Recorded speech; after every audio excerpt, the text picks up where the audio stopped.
আসসালামু আলাইকুম ভিউয়ার্স, আশা করি সবাই ভালো আছেন। আজকে আমরা মসজিদ কমিটি নিয়ে কিছু কথা বলবো।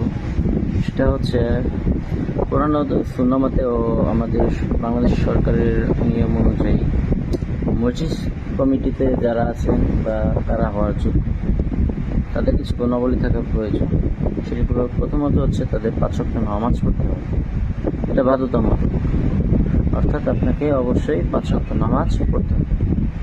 দ্বিতীয় শর্ত হচ্ছে আপনার উপর যে যাকাত খরচ হয়ে থাকে তা নিয়মিত আদায় করতে হবে।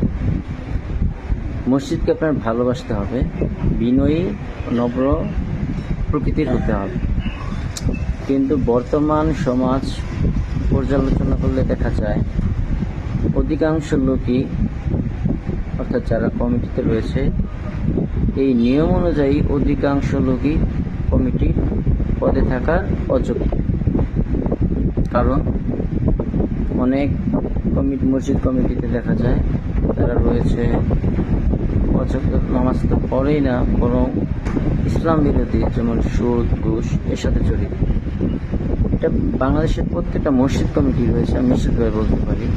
সর্বোচ্চ গেলে কয়েকটা ব্যতিক্রম হইলেও হইতে পারে, কিন্তু এমন কোনো কমিটি হয় নাই বা আমার জানা মতে নাই যেখানে এগুলো নাই, অর্থাৎ দু একজন বিতর্কিত ব্যক্তি নাই কমিটিতে।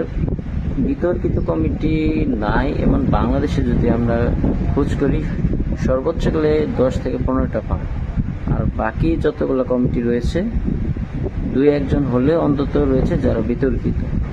তো আমি আমার সচেতন নাগরিক পরিষদ, এই স্বেচ্ছাসেবী সংগঠনের পক্ষ থেকে জোর দাবি জানাচ্ছি, অন্তত আমি ময়মনসিংহবাসীর কাছে বড় মসজিদ, মাকড়া মসজিদ, এই মসজিদের নিয়ন্ত্রণে যে সকল মসজিদ রয়েছে, আশা করব তারা এই বিষয়ে আপনারা একটা তদন্ত করবেন এবং নতুন কমিটি গঠন করার আপনারা যারা ইসলামী ফাউন্ডেশনে রয়েছে তাদের তত্ত্বাবধানে আপনারা এই কমিটিগুলো দেবেন।